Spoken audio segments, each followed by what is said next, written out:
Hi guys, welcome back to my channel, or if you have never been here before and you clicked on this video because you thought the title was interesting, hello, my name is Carrie, I'm 23 and I'm a beauty editor living in New York City. I work at a website called Pop Sugar, and if you are curious how I got my job and all of that, allow me to direct you to part 1 of the video, which is going to be linked below. I filmed this video all at one time, and then when I was editing, I thought it would be more serviceable to everyone watching to have it broken into 2 videos. So if you would like to see the details on how I got my job, what I majored in, what school I went to, and how I got my job with probably less experience than you would guess, please feel free to go watch that video. But in this video, I'm going to be diving into more tips on how to break into the editorial industry if that's an industry you're looking to get into. The reason I decided to do this is because I don't necessarily think that there is a lot of access to people in the industry, especially in this way on YouTube. This is the kind of thing that I would say if I was having coffee with you or sitting down, and so even if you're not geographically close to me, even if you're not at the point where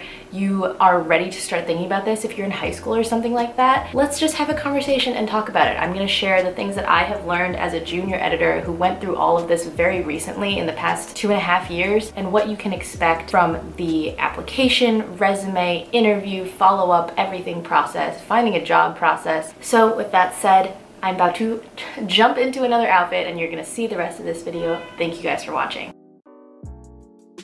So resources. One place that you can start looking for jobs is if you want to work at a specific place, you can always just type in the name of that publication and careers. Other places to look for things are obviously LinkedIn and Indeed.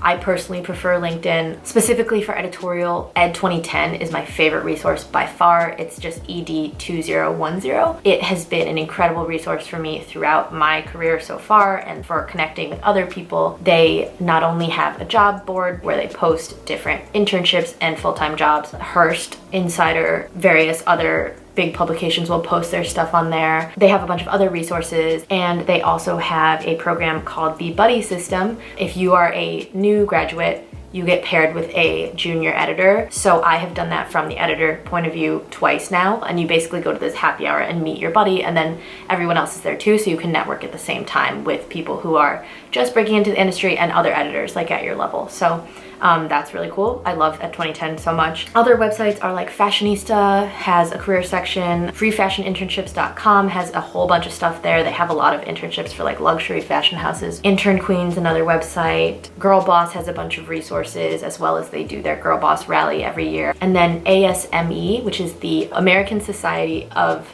Magazine Editors, and it's like they host a bunch of different events for people in the industry. While they do have a member portion of their site, you can also go to things as non-members. You just pay a fee and you can go to different talks and stuff that they do and just network with other people in the industry. So I will link all of the things that I just described below so that you can check all of those out. And then if you're still in college, I would also recommend as a resume builder trying Her Campus and College Fashionista. If Her Campus isn't already at your college, I would also suggest you could even start a Her Campus section at your college. And College Fashionista is a really great way to break into the industry as well, and to just show that you can write. I think it's changed a lot since I last did it, so I'm not really sure how it works anymore, but that is a really cool thing that you can do.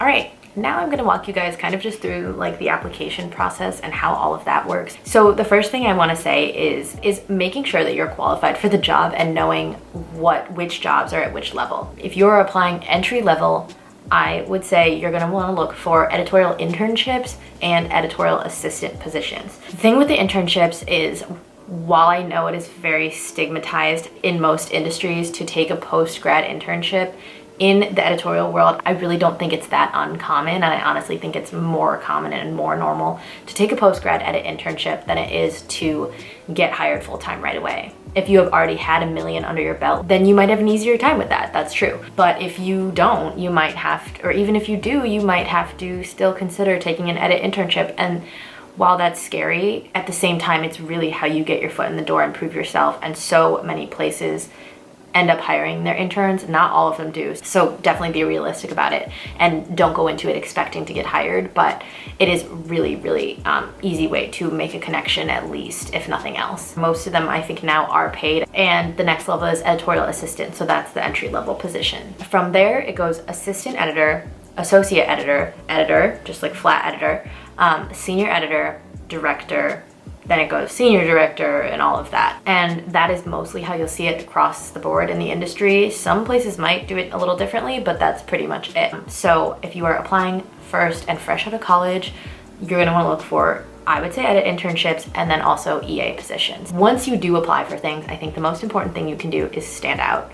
That can be really hard, and these are competitive jobs. A lot of the times too, everyone is really qualified. I would say the most important thing is don't half-ass anything, and don't be the type of person that just submits the same cover letter and resume to every single thing. You really do want to tailor it to different places and make sure that you're filling out all parts of the application and making sure that you are actually giving it effort if it's something that you want. Don't just blindly apply to things and throw your resume at them. And if you were ever between writing a cover letter and not writing a cover letter, just write the cover letter. There are so many things you can explain in it. And then next, when you are in the initial application phase, another way to stand out is through your resume template and what it looks like. I personally bought my resume off of Etsy. It was a template that you can easily customize. I did a pretty heavy overhaul of mine. They have a bunch of really cool, really nice templates that are really easy to use. A lot of them are built in like Word and stuff like that, so you can just easily go in and fill out your information, reorganize what you need to reorganize. The one I personally bought also came with a matching cover letter, so it's really nice, I think, when you submit your resume and your cover letter together and they match. For me, I also have a consistent font and a color that I use across both my resume and my cover letter. It's also on my website, and it's also the same font and color, which is a green color, that I use on YouTube too. So I think it's just important to like brand yourself in that way and have it be consistent. For that, I would say have it reflect your personality and who you are, but also keep it professional. For your resume, I feel like you probably have learned a lot of this stuff throughout your career journey, but I'm gonna repeat it. Your resume should not be longer than 1 page. You should organize it in reverse chronological order. If you have something that doesn't relate to your current job at all, I would remove it from your resume. Or if you can't find a way to make an unrelated experience related in some way, whether it's customer service skills or something like that, then you can take it off. For your cover letters, again, I would say customize them to each job that you are applying for, especially if you are trying to move into maybe another industry or another part of an industry. You can really use the cover letter to explain why you want to do that and how the skills that you have now can apply to that job. In general, also when you're writing your cover letters, just pull things out of the job description and talk about those. Depending on the publication you're applying to, you want to make it a cross between kind of conversational and professional. I would say if you can, write in the voice that the publication you're applying at writes in, so that you can show that you can write in that voice. I would say also keep it brief, but with enough detail. So there's definitely a good balance there. And I would say not more than 1 page, obviously. And then another thing that can help, and another thing that a lot of people in the industry have, most of them honestly, is a portfolio. So a digital portfolio, which is usually going to be a website. I have one. I actually didn't have one when I was applying because I didn't feel like I had enough experience, but looking back, I wish I did it, but I have one now. Usually it's just your name or something like that. If you already have a blog, you can get away with that too, I think. Or you can have your website and have a blog section on your website. I think it's just a good way to host all of the different things that you do in one place. You can have links to your social handles, and if you dabble in a bunch of different creative careers, you can have them all housed in just one nice, pretty place. I personally like Squarespace the best. There's also like Wix and Weebly and a few other sites that you can create websites on, but I think Squarespace has honestly the prettiest, nicest templates, and if it's something that you care about and want to invest in, I think it's a good investment.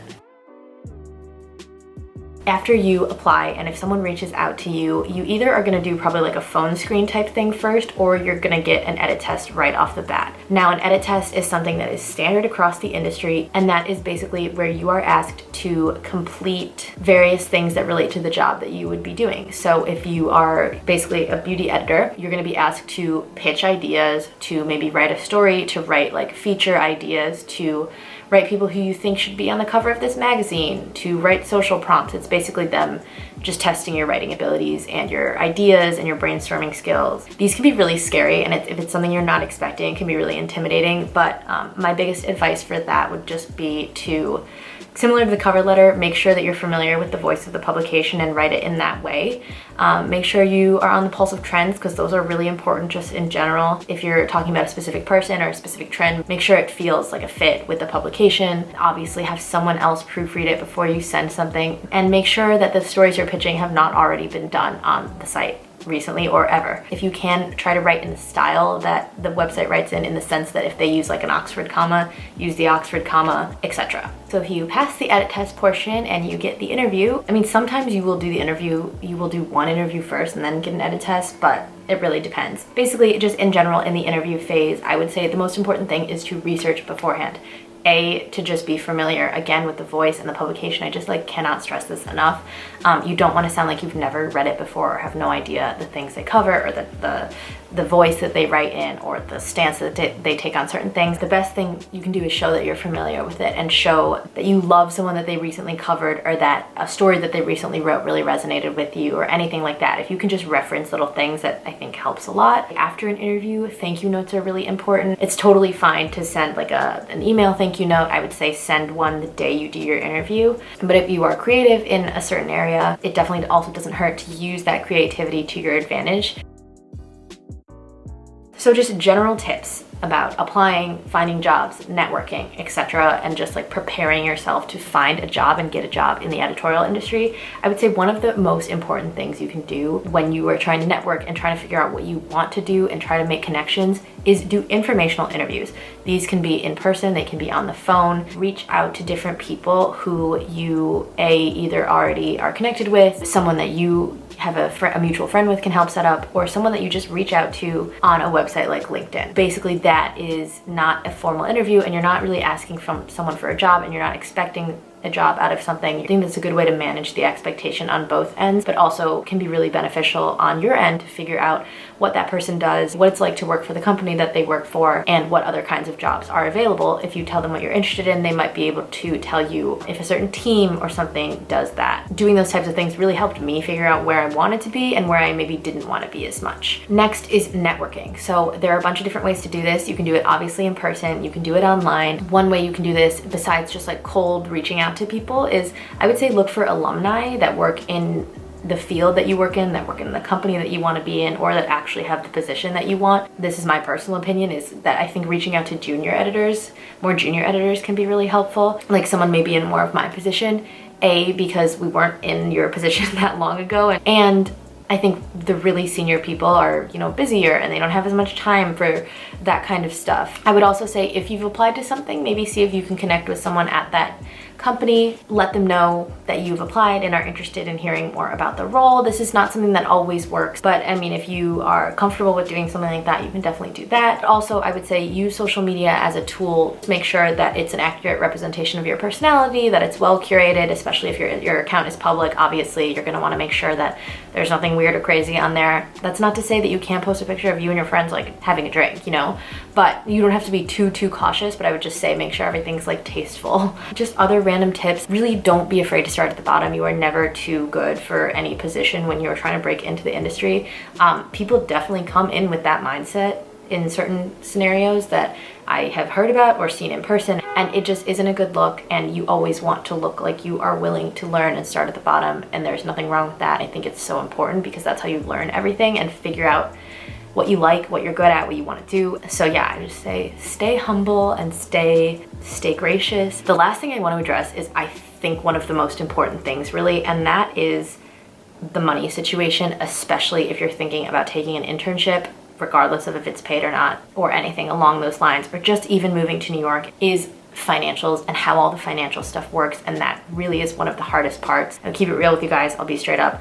I personally did not come out of school with any loans, and that is a blessing, and I'm really grateful for it, and I know that it is something that I'm very lucky to have in a position that I'm so lucky to be in, and it's not something that I take for granted ever, because that has made it easier, definitely, for me to be able to do this while I still did have to support myself here. I don't have to worry about the money that I'm making or the money that I wasn't making at the beginning going to things like loans. It did give me a little more freedom. I also will say me graduating early though was intentional. It was done partially so that I could have kind of that buffer and save that year of tuition if I needed help. But the money issue is something that I think is felt across the industry, and it's something that I think is an ongoing problem in the industry, and it keeps keeps it, elitist is the wrong word, but it keeps it definitely in a specific demographic that I think is an issue, and I think it's something that we need to address more and figure out how people from various different income backgrounds can feel like they belong in this industry and can actually make it. It's very difficult. It's very difficult in New York, especially because it's so expensive here. That is not a joke. If that is something that you have to deal with, I would say just be really smart about how you're planning. Start saving as early as you can. You might have to put in a lot of extra effort to make it that way, and I hate that it is that way, but that's how it is. So I think that about sums up everything I kind of wanted to cover and talk about in this video. If you have any other specific questions, please feel free to leave a comment below. You can DM me on Instagram. Anything like that, I'm more than happy to chat with you. I might not respond right away, but I promise I will respond to you, and I'm happy to answer anything in the comments below. Thank you guys again for watching, and I will see you guys very soon on the next video. Bye.